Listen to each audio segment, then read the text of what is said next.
എൻ്റെ പേര് സുജിമോൻ. ഇതെൻ്റെ ഭാര്യ ആൻസി. ഞങ്ങൾ അർത്തുങ്കൽ സെൻറ്റ് ആൻഡ്രൂസ് ബസിലിക്ക ഇടവകങ്ങളാണ്. ഞങ്ങൾക്ക് 5 മക്കളാണ്. മൂത്ത മകൾ മെറിൻ ജോൺ, ഇപ്പോൾ 8ാം ക്ലാസ്സിൽ പഠിക്കുന്നു. രണ്ടാമത്തെ മകൾ ജൂലിയ ജോൺ, ഇപ്പോൾ 6ാം ക്ലാസ്സിൽ പഠിക്കുന്നു. മൂന്നാമത്തെ മോനാണ് സ്റ്റെഫാൻ, 3ാം ക്ലാസ്സിൽ പഠിക്കുന്നു. 4ാമത്തെ ആള് ബെല്ല, UKG പഠിക്കുന്നു. ഏറ്റവും ഇളയ ആള് മോളാണ് റേച്ചൽ, ഇപ്പോൾ 6 മാസമായി. ഞങ്ങൾ ആൻസി ഡോക്ടറാണ്, ആലപ്പുഴ ജനറൽ ആശുപത്രിയിലെ ഡോക്ടറാണ്. അപ്പോൾ ഞങ്ങളിപ്പോൾ ആൻസിയുടെ ജോലിയായിട്ട് ബന്ധപ്പെട്ട് ആലപ്പുഴ ടൗണിൽ ഒരു വീട്ടിൽ വാടകയ്ക്ക് താമസിക്കുകയാണ്.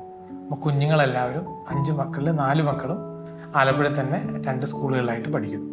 മൂത്ത മോള് മെറിൻ ജോൺ ഇപ്പോൾ 8ാം ക്ലാസ്സിൽ പഠിക്കുന്നു.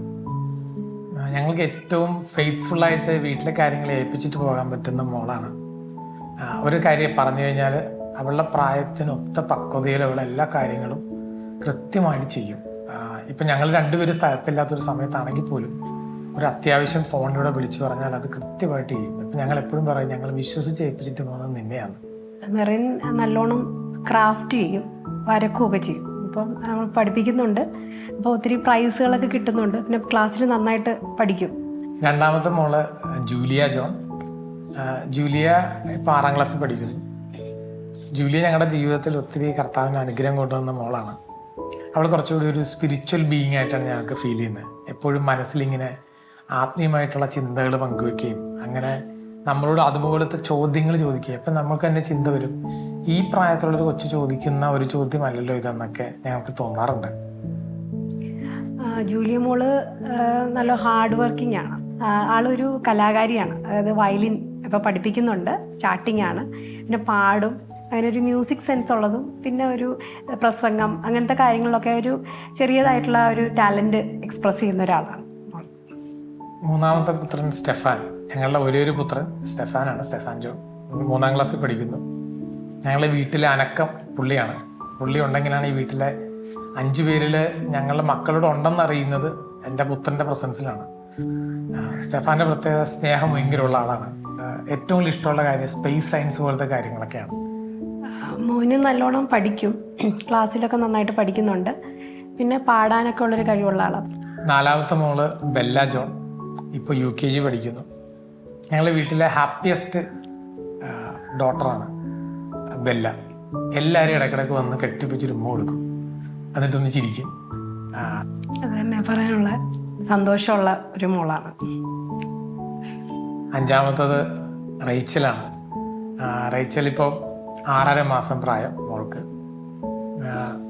ഞങ്ങളുടെ വീട്ടിൽ ഈ 4 പേരും ഏറ്റവും കൂടുതൽ ആക്റ്റീവായിട്ട് ഓടി നടന്ന് നോക്കുന്ന ആളാണ് റേച്ചൽ. അതുകൊണ്ട് തന്നെ നോക്കാനായിട്ട് 4 ചേച്ചിമാരും ചേട്ടനൊക്കെ ഉള്ളതുകൊണ്ട് ആൾ ഭയങ്കര ഹാപ്പിയാണ്. എൻ്റെ ഏറ്റവും എനിക്ക് ഇത്ര പ്രായമായപ്പോൾ കിട്ടിയ കുഞ്ഞായതുകൊണ്ട് അത്രയും നമുക്ക് അത്ര അറിവുമുണ്ട് കുഞ്ഞുങ്ങളെ വളർത്താനുള്ളത്. അപ്പോൾ മാത്രമല്ല സഹായിക്കാനും ഒരു സഹോദരങ്ങളും കൂടിയൊക്കെ ഉള്ളതുകൊണ്ട് ഒത്തിരി ഒരു മനസ്സ് നിറയ്ക്കുന്ന ഒരു അനുഭവമാണ്, സ്വർഗത്തിൻ്റെ അനുഭവമാണ്. ഞങ്ങൾ വിവാഹത്തിൻ്റെ തുടക്കത്തിൽ തന്നെ ഞങ്ങൾ എടുത്തൊരു തീരുമാനമായിരുന്നു, പണമില്ലാത്തതിൻ്റെ പേരിൽ ഒരു കുഞ്ഞിനെ കൂടെ സ്വീകരിക്കാതിരിക്കാൻ പാടില്ല. അപ്പം എല്ലാവരും ചിന്തിക്കുന്നത് മക്കളെ സ്റ്റാറ്റസ് നോക്കിയിട്ടാണ് നല്ല വിദ്യാഭ്യാസം കൊടുക്കുന്നതും നല്ല വസ്ത്രങ്ങൾ ധരിപ്പിക്കുന്നതൊക്കെ. അപ്പം ഞങ്ങൾ ആദ്യം ചിന്തിച്ച കാര്യമാണ്, സ്റ്റാറ്റസ് നോക്കി മക്കളെ വളർത്തില്ല, സ്റ്റാറ്റസ് നോക്കി ജീവിക്കില്ല. ഞങ്ങൾ ഏറ്റവും ആദ്യത്തെ മോളെ ICSE സിലബസിലുള്ള ഒരു സ്കൂളിലാണ് LKG വിട്ടത്. അവിടെ നല്ലതായിട്ട് സ്റ്റുഡീസ് ആയിട്ടൊക്കെ പഠിക്കുന്ന കൊച്ചാണെങ്കിലും ഞങ്ങൾ ആ LKG കഴിഞ്ഞപ്പോഴേക്കും ഞങ്ങൾ തീരുമാനിച്ചു, ഇനി മക്കള് അപ്പോൾ അടുത്ത കുഞ്ഞായി മക്കളെ ഇനി LKG ആണെങ്കിലും UKG ആണെങ്കിലും മേളിലേക്കാണെങ്കിലും ഒരു ICSE സിലബസോ CBSE എന്ന് പറഞ്ഞാൽ നോക്കി പോകണ്ട, സാധാരണ സ്കൂളിൽ പഠിപ്പിച്ചാൽ മതി. അതിൻ്റെ പേരിലൊരു സാമ്പത്തിക ചെലവിന് വരുത്തണ്ട. ഞങ്ങൾക്ക് അതിനകത്ത് സാമ്പത്തികം ഉണ്ടോ ഇല്ലയോ എന്നുള്ളതല്ല, അങ്ങനെ മതിയെന്ന് തീരുമാനിച്ചു. ഞങ്ങളുടെ 4 മക്കളും പഠിക്കുന്നത് സർക്കാർ എയ്ഡഡ് സ്കൂളിലോ സർക്കാർ സ്കൂളുകളാണ് ഇത്രയും കാലം പഠിച്ചത്. പഠനത്തിൽ അവർക്കൊരു കുറവുണ്ടായിട്ടില്ല. ഞങ്ങൾക്ക് അതുകൊണ്ട് ഒത്തിരി അനുഗ്രഹങ്ങളെ ഉണ്ടായിട്ടുള്ളൂ. എൻ്റെ ഒരു ചിലവ്, എൻ്റെ ഒരു പേഴ്സണൽ ചിലവായപ്പോൾ ഒരു ലേഡീസിൻ്റെ ചിലവെന്ന് വെച്ചാൽ ഷോപ്പിംഗ് ആയിരിക്കും. ഡ്രസ്സ്, അല്ലെങ്കിൽ മേക്കപ്പ് അല്ലെങ്കിൽ അങ്ങനത്തെ കാര്യങ്ങൾ. ഞാൻ എൻ്റെ ചെറുപ്പം മുതലേ അത് എൻ്റെ വളർത്തിയ ഒരു രീതിയിൽ ഇതൊന്നും ഉപയോഗിക്കാറില്ല. അപ്പം ഞാൻ ചിന്തിച്ചത് പ്രോ ലൈഫ് ഒരു ചിന്താഗതിയിലേക്ക് വന്നപ്പോൾ ഞാൻ ചിന്തിച്ചത് ഇങ്ങനെ ഇതാക്കുന്ന കാര്യങ്ങൾ നമ്മൾ കർത്താവിന് കൊടുത്തു കഴിയുമ്പോൾ, സിംപ്ലിസിറ്റി എന്നൊരു കാര്യം ഏറ്റവും മിതത്വത്തിലേക്ക് ജീവിച്ചു കഴിയുമ്പോൾ കർത്താവ് അത് കുഞ്ഞുങ്ങളെ വളർത്താനുള്ള ഒരു സാമ്പത്തികത്തിലേക്ക് കൊണ്ടെത്തിക്കും. ഏത് ദാരിദ്ര്യാവസ്ഥയിലും ജീവിക്കാനായിട്ട് ഒരു ട്രെയിനിങ് അപ്പനും അമ്മ മക്കൾക്ക് ലഭിക്കും. അത് ഞാൻ അങ്ങനെ ആയാലേ എൻ്റെ കുഞ്ഞുങ്ങൾക്കും ആ സിംപ്ലിസിറ്റി ജീവിക്കാൻ പറ്റും. ഞാൻ നല്ല രീതിയിൽ ചിലവാക്കി ജീവിക്കുന്ന ആളാണെങ്കിൽ എൻ്റെ ഹസ്ബൻഡിനും ഭാരമായിരിക്കും, എൻ്റെ മക്കൾ അത് തന്നെ പഠിക്കും.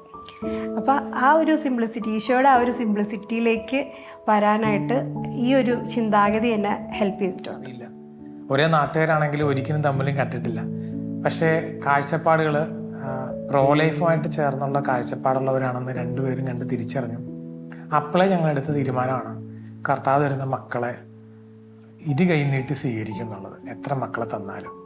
അങ്ങനെയാണ് ഞങ്ങളൊരു പ്രോ ലൈഫ് കുടുംബമാകണമെന്ന് വിവാഹത്തിന് മുന്നേ തീരുമാനിച്ചുറച്ചിട്ടാണ് ഞങ്ങൾ വിവാഹ വാഗ്ദാനത്തിലേക്കും വിവാഹം എന്ന കൂദാശയിലേക്കും കടന്നത് തന്നെ.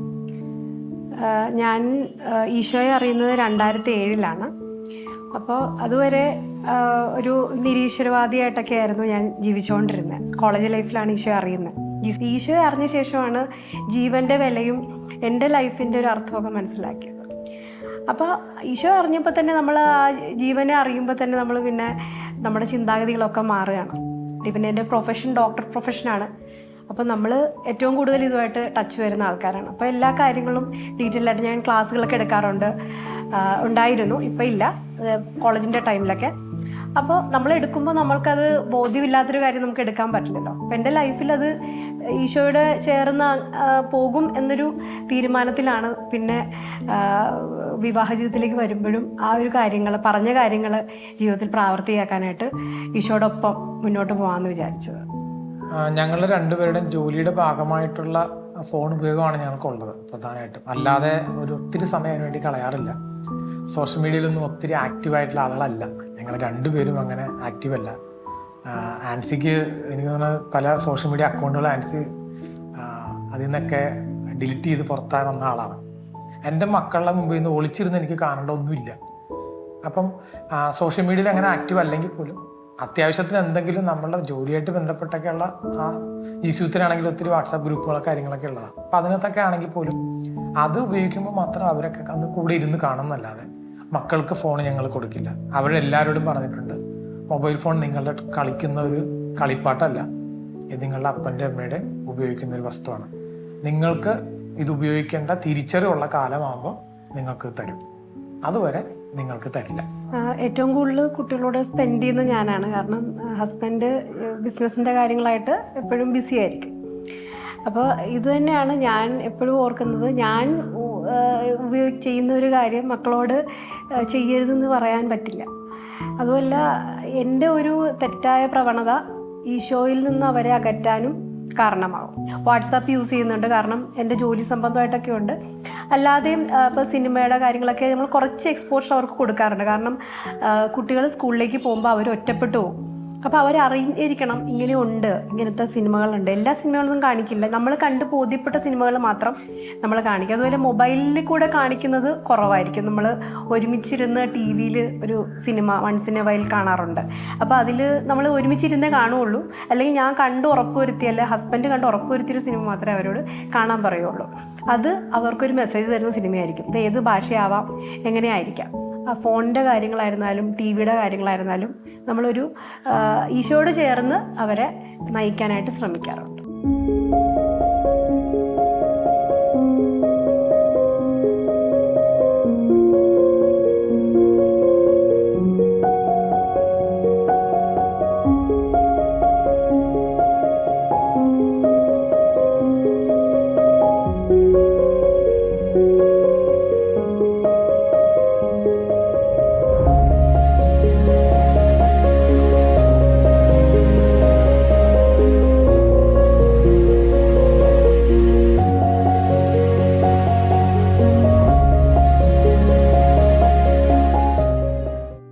ഹസ്ബൻഡിൻ്റെ ചേട്ടനും കൂടെയാണ് പെണ്ണ് കാണാൻ ചെല്ലുന്നത്.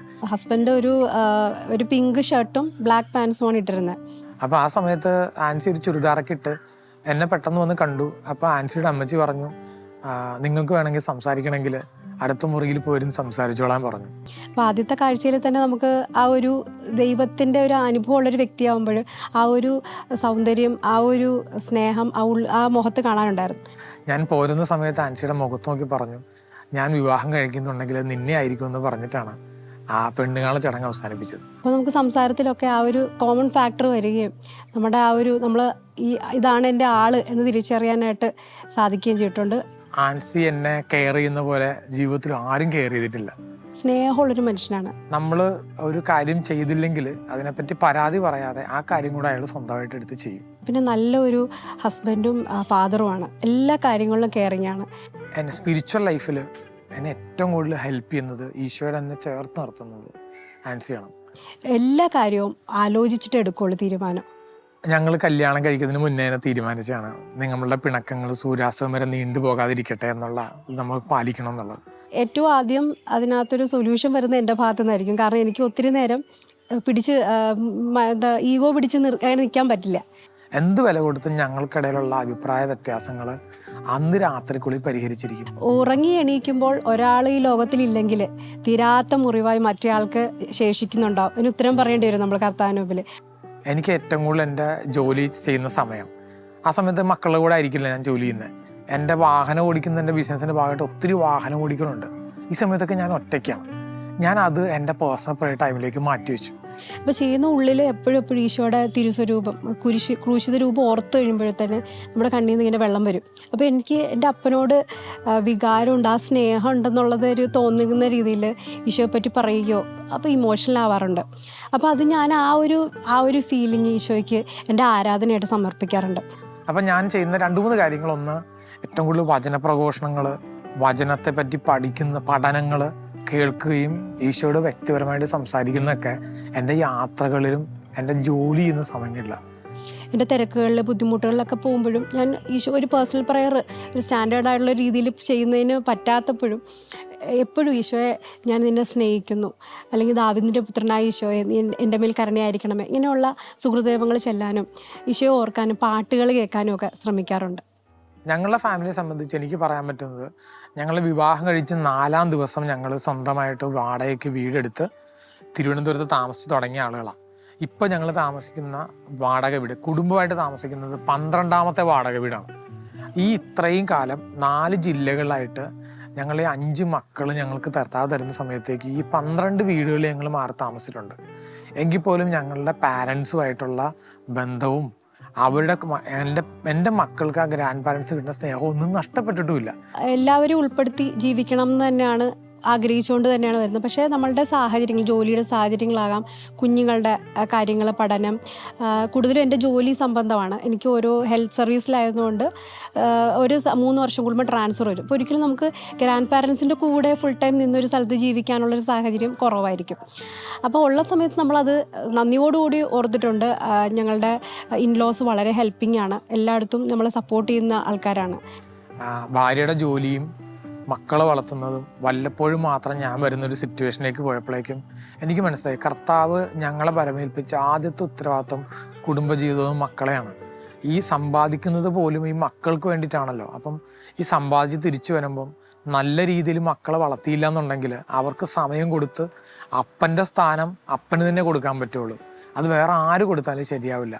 അങ്ങനെ കൊടുക്കാതെ ഞാൻ ഈ സമ്പാദിച്ച് വന്നിട്ട് at end of the day ഞാൻ വരുന്ന എൻ്റെ വീട്ടിൽ എൻ്റെ മക്കളോ എൻ്റെ ഭാര്യയ്ക്കോ അത് പ്രയോജനപ്പെടാത്തത് കൊണ്ട് എൻ്റെ ഈ ജോലിയിൽ പ്രത്യേകിച്ച് കാര്യമില്ലെന്ന തിരിച്ചറിവിൽ ഞാനും എൻ്റെ ഭാര്യയും കൂടെ ഈശോയോട് ചോദിച്ച് എൻ്റെ കേന്ദ്ര സർക്കാർ സ്ഥാപനത്തിലുണ്ടായിരുന്ന ജോലി വലിച്ചെറിഞ്ഞ് കളഞ്ഞ ആളാണ് ഞാൻ.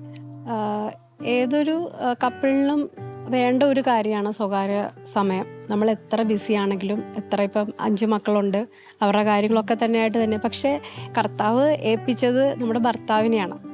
എന്നെ ഇപ്പോൾ ഏൽപ്പിച്ചത് എൻ്റെ ഭർത്താവിനെയാണ്. അത് കഴിഞ്ഞാണ് മക്കൾ വരുന്നത്. അപ്പോൾ ഒരു 5 മിനിറ്റ് അല്ലെ 10 മിനിറ്റെങ്കിലും നമുക്ക് ഒരു ദിവസം സംസാരിക്കാനായിട്ടുള്ള ഒരു സമയം നമുക്ക് കണ്ടെത്തിയില്ല എന്നുണ്ടെങ്കിൽ അവിടെ പിശാച് കടന്നു വരുമെന്ന് തന്നെയാണ് യാതൊരു സംശയമില്ല. എൻ്റെ ബിസിനസ് പണിത് വെച്ചപ്പോഴേക്ക് എൻ്റെ ഭാര്യ പറയും, ഒരു പ്രളയത്തിൽ തീരാവുന്ന ഇതല്ല, ഇതിൽ കണ്ണ് വെച്ചിട്ട് നമ്മൾ അഹങ്കരിച്ചിട്ടോ ഇതിനെപ്പറ്റി കൂടുതൽ ചിന്തിച്ചിട്ടോ ഒരു കാര്യമില്ല. കർത്താവ് ഇന്ന് നയിക്കുന്നു, ഇന്ന് നമ്മൾ സന്തോഷത്തോടെ ഇന്നിൽ ജീവിക്കുന്നുണ്ട്, നാളത്തെ കാര്യം നാളത്തേക്ക് വിടുക. ഒരു വ്യക്തി കുഞ്ഞിനെ അല്ലെങ്കിൽ ഒരു കുടുംബം ഈശോയെ സ്നേഹിക്കുന്ന അറിയുന്ന ഒരു കുടുംബം കുഞ്ഞിനെ സ്നേഹിക്കുന്നത് ഈശോയുടെ ബന്ധത്തെ പ്രതിയാണ്. ഈശോയുടെ ബന്ധം ആ ഭാര്യയും ഭർത്താവും എത്ര കണ്ടുണ്ടോ, എത്ര വിശുദ്ധിയിലാണോ അവർക്കതനുസരിച്ച് ജീവനോട് തുറവിയുള്ളവരായിരിക്കാൻ സാധിക്കും. പിന്നെ അതിനകത്ത് ആരോഗ്യത്തിൻ്റെ കാര്യങ്ങളും സാമ്പത്തിക കാര്യങ്ങളൊക്കെ നമുക്ക് ഭൗതിക കാര്യങ്ങൾ പറയാം. പക്ഷെ അതിനപ്പുറമാണ് നമ്മളുടെ സ്വർഗീയ പിതാവ് അതിൻ്റെ അപ്പുറത്ത് പ്രൊവിഷൻ തരുന്ന ആളാണ്. എൻ്റെ ബിസിനസ് ഞാൻ ചെയ്യുന്നത് എൻ്റെ കുടുംബത്തോടൊപ്പം എനിക്ക് ചെലവഴിക്കാൻ പറ്റണം, എന്നാൽ എൻ്റെ കുടുംബത്തെ പോറ്റാനുള്ള ഒരു വരുമാനം, ചെറിയ വരുമാനമെങ്കിലും എനിക്ക് കിട്ടണം. അതിനപ്പുറത്തേക്കുള്ള വലിയൊരു സ്വപ്നങ്ങളൊന്നും ഇല്ലാതെയാണ് ഞാൻ ഈ ബിസിനസ് പണിതുയർത്തിയത്. അപ്പോൾ എൻ്റെ കാര്യത്തിൽ ഒത്തിരി പ്രശ്നങ്ങളാണ്. അടുത്തടുത്ത പ്രസവങ്ങൾ ഇപ്പോൾ ഞങ്ങൾക്ക് 5 മക്കളുണ്ട് ഇപ്പോൾ.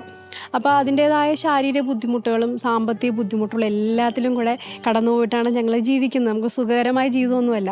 പക്ഷേ ഈ ബുദ്ധിമുട്ടുകളിലൂടെ കടന്നു പോകുമ്പോഴും ഈശോയുടെ കരങ്ങൾ ഞങ്ങളെ സംരക്ഷിക്കുന്നതായിട്ട് നമുക്ക് തോന്നിയിട്ടുണ്ട്. പുറമേ നോക്കുമ്പോഴേക്കും ഒരു ബിഗ് ഫാമിലിയെ സംബന്ധിച്ച് ഇത്രയും പേരെ മാനേജ് ചെയ്യുന്നത് ഭയങ്കര പാടുള്ള കാര്യമാണെന്നുള്ളതാണ് എല്ലാവരുടെയും തെറ്റിദ്ധാരണ. അതൊരു തെറ്റിദ്ധാരണയാണ്. ശരിക്കും ഞങ്ങൾ ഏറ്റവും കൂടുതൽ എഫേർട്ട് എടുത്തേക്കാണ് ഞങ്ങൾക്ക് ഒരു കുഞ്ഞുണ്ടായിരുന്നപ്പോഴാണ് ഞങ്ങൾ ഏറ്റവും കൂടുതൽ കഷ്ടപ്പെട്ടിട്ടുള്ളത്. ഓരോ മക്കൾ വരുമ്പോഴേക്കും കുറെ കൂടി എക്സ്പീരിയൻസ് കർത്താവ് തരികയാണ്. ഒന്നാമത്തെ കുഞ്ഞിനുണ്ടായ പ്രശ്നം രണ്ടാമത്തെ കുഞ്ഞിന് വരുമ്പോൾ ഇതാണ് റീസൺ എന്ന് ഞങ്ങൾക്ക് മനസ്സിലാക്കാൻ പറ്റും. വിവാഹം കഴിഞ്ഞ് ഓരോ വർഷം കഴിയുമ്പോൾ ഈ എക്സ്പെക്റ്റേഷൻ അങ്ങ് കുറയും, ഗിവിങ്ങിലേക്ക് വരും. എക്സ്പെക്റ്റേഷൻ തീരെ ഇല്ല, ഞാൻ പെർഫെക്റ്റ് ആണെന്നല്ല ഞാൻ പറഞ്ഞത്. പക്ഷേ എൻ്റെ ഹസ്ബൻഡിലൂടെ കർത്താവ് ഒത്തിരി കൃപകൾ ഓരോ സമയത്തും കൂടെ തന്നിട്ടുണ്ട്. ഒരേ സമയം ഒരു ടീനേജറുടെ അപ്പനായിട്ടും ഒരു ജസ്റ്റ് ബോൺ ബേബിയുടെ അപ്പനായിട്ടും രൂപഭാവ മാറ്റങ്ങൾ വരുത്തുക എന്ന് പറയുന്നത് അത് ഇത്തിരി ചലഞ്ചിങ് ആണ്. അങ്ങനെ ഒരു ഭാവം മാറ്റുമ്പോൾ നമ്മൾ എപ്പോഴും യങ്ങായിട്ടാണ് വീട്ടിൽ നിൽക്കുന്നത്. അപ്പോൾ ആവശ്യമുണ്ടെങ്കിൽ ഞാൻ ചോദിക്കും, അല്ലെന്നുണ്ടെങ്കിൽ ആൾ വന്ന് ഹെൽപ്പ് ചെയ്യും. പ്രത്യേകിച്ച് മക്കളുടെ കാര്യങ്ങളിലൊക്കെ ആൾക്കറിയാം ഇന്ന് അമ്മയുടെ മാത്രം ഉത്തരവാദിത്തമല്ല, എല്ലാത്തിലും ഹസ്ബൻഡിൻ്റെയും കൂടെ ഉത്തരവാദിത്തം ഉണ്ടെന്നൊരു ബോധ്യമുണ്ട്. അപ്പോൾ അതുകൊണ്ട് എളുപ്പമാണ്. പക്ഷേ നമുക്ക് പോരായ്മ തോന്നുവാണെങ്കിൽ നമുക്ക് ഡെഫിനറ്റായിട്ട് നമുക്ക് അവരോട് ചോദിക്കണം. കാരണം അതാണല്ലോ നമ്മുടെ ബന്ധം. ഒരു മറച്ചു വയ്ക്കേണ്ട ആവശ്യമില്ല. എൻ്റെ ഫസ്റ്റ് പ്രയോറിറ്റി എൻ്റെ ഫാമിലിയാണ്. അത് മാത്രം. അതുകൊണ്ട് തന്നെ ആ ഒരു കാര്യത്തിൽ എനിക്ക് വേറെ കൺഫ്യൂഷൻസ് ഒന്നുമില്ല.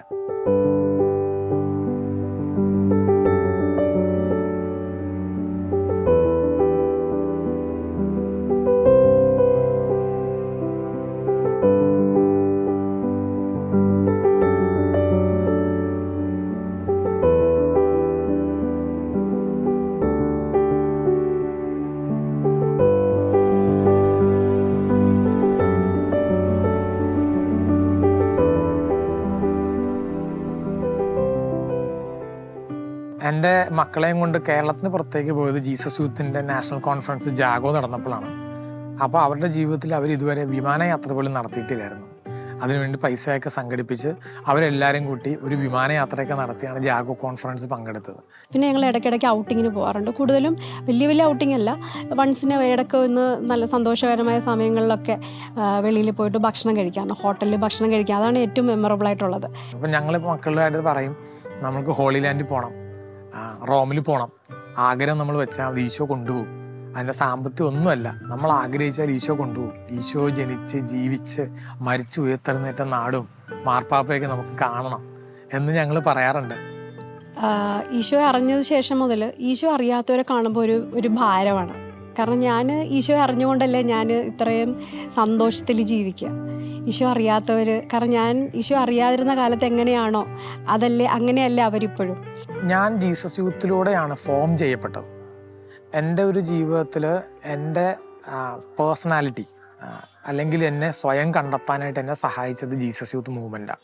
അപ്പോൾ അതിന് മാത്രം യുവജനങ്ങളിലേക്ക് പ്രവർത്തിക്കാൻ ഈ മൂവ്മെൻറ്റിന് പറ്റുന്നുണ്ട്. ഓരോ ജീവിത മേഖലകളിലും ഏത് ലൈഫ് സ്റ്റൈലിലാണെങ്കിൽ അത് വളരെ വ്യത്യസ്തമായ രീതിയിൽ ഒരു ജേവ ലൈഫ് സ്റ്റൈലോടെ ചെയ്യാനായിട്ടും മറ്റുള്ളവരെ ചലഞ്ച് ചെയ്യാനും ഇന്നും പറ്റുന്നത് കൊണ്ടാണ് ഈ ജെൻസി തലമുറയിലുള്ള യുവാക്കൾ പോലും ഈ പ്രസ്ഥാനത്തിലേക്ക് മൂവ്മെൻറ്റിലേക്ക് ആകർഷിക്കപ്പെടുന്നത്. ഏറ്റവും നല്ലത് വിശുദ്ധിയിൽ ജീവിക്കുക, ആ വിശുദ്ധി അവർ കാണുക എന്നുള്ളത് തന്നെ. സെയിൻറ്റ് ആൻ്റണി പറഞ്ഞ പോലെ വാക്കുകൾ കുറച്ച് മതി എന്നുള്ള ആ ഒരു സുവിശേഷം. അപ്പോൾ അവസരം കിട്ടുമ്പോഴൊക്കെ ആൾക്കാരിപ്പം മക്കൾ തന്നെ ഒരു ഇവാഞ്ചലൈസേഷൻ്റെ ഒരു ഭാഗമാണ്. റീത്തുകൾക്ക് അതീതമായിട്ടുള്ള ഒരു കൂട്ടായ്മയാണ് ജീസ് യൂത്ത്. അവിടെ ലാറ്റിനെന്നോ സീറോ മലബാറെന്നോ സീറോ മലങ്കര എന്നൊരു വ്യത്യാസമില്ലാതെ നമ്മൾക്ക് രക്തബന്ധത്തെക്കാൾ വലിയ വ്യക്തിബന്ധങ്ങൾ തരാൻ പറ്റുന്നത് ഈ മൂവ്മെൻറ്റിൽ മാത്രമുള്ള പ്രത്യേകതയായിട്ട് എനിക്ക് വ്യക്തിപരമായിട്ട് തോന്നിയിട്ടുണ്ട്. ജോലി മേഖലയിലും വരുന്ന വ്യക്തികളൊക്കെ എൻ്റെ അപ്പനും എൻ്റെ അമ്മയും എൻ്റെ സഹോദരങ്ങളുമാണ്. അവിടെയൊക്കെ അവർക്ക് ആ ഒരു സ്നേഹം അനുഭവപ്പെടാനും അപ്പം അവർ പ്രാർത്ഥിക്കുക, അവരുടെ ലൈഫിൽ ഈശോയെ സ്വീകരിക്കാനായിട്ടുള്ളൊരു ഇത് എൻ്റെ ലൈഫിലൂടെ അവർ കാണട്ടെ എന്ന് പ്രാർത്ഥിക്കുന്നുണ്ട്. ഒരു കുട്ടി ബാധ്യതയാണെന്ന് കാണുമ്പോഴാണ് നമുക്കത് സ്വീകരിക്കാനായിട്ട് ബുദ്ധിമുട്ട്. അനുഗ്രഹമാണ്, കുറച്ച് കഷ്ടപ്പാട് അതിന് പുറയിലുണ്ട്. പക്ഷെ ആ പുറയിലുള്ള കഷ്ടപ്പാടിന് ഇരട്ടി അനുഗ്രഹം നമ്മൾക്കും ഈ ലോകത്തും ആ കുട്ടിയിലൂടെ ലഭിക്കുന്നു എന്നുള്ള ഒരു വിശ്വാസം അല്ലെങ്കിൽ ഒരു അറിവാണ് നമ്മളിതിനെ പ്രേരിപ്പിക്കുന്നത്.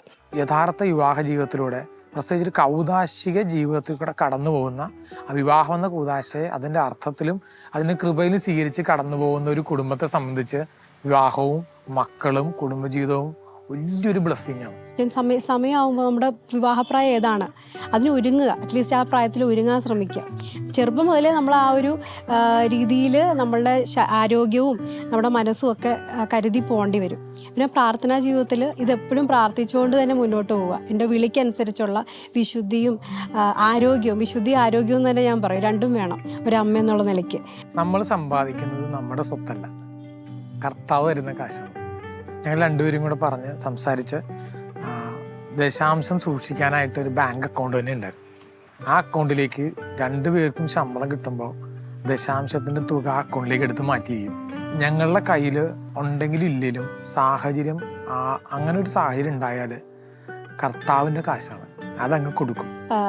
ഉറപ്പായിട്ടും പ്രസവം എന്ന് പറഞ്ഞാൽ ഒരു നാച്ചുറൽ പ്രോസസ്സ് ആണെങ്കിലും ഒരു സ്വാഭാവികമായൊരു കാര്യമാണെങ്കിലും അതിന് പിന്നിൽ ഒത്തിരി ബുദ്ധിമുട്ടുകളുണ്ട്. കർത്താവിനെ പിടിച്ചുകൊണ്ടാണ് നമ്മൾ ഓരോ കാര്യത്തിന് ഇറങ്ങുന്നതെങ്കിൽ അതിനൊരു ഫലം നമുക്ക് കാണാൻ സാധിക്കും. നമുക്കത് ബുദ്ധിമുട്ടായിട്ട് തോന്നത്തില്ല. സഹനം, ഈശോ ഇല്ലാതെ ഒരു സഹനം എപ്പോഴും ബുദ്ധിമുട്ട് തന്നെയാണ്. അല്ലെങ്കിൽ അത് എപ്പോഴും ഒരു അനുഗ്രഹം തന്നെ ആയിട്ട് മാറുന്നതായിട്ട് കാണാറുണ്ട്. അപ്പോൾ ഓരോ കുഞ്ഞും അനുഗ്രഹങ്ങളായിട്ട് തന്നെയാണ് നമുക്ക് തോന്നിയിട്ടുള്ളത്.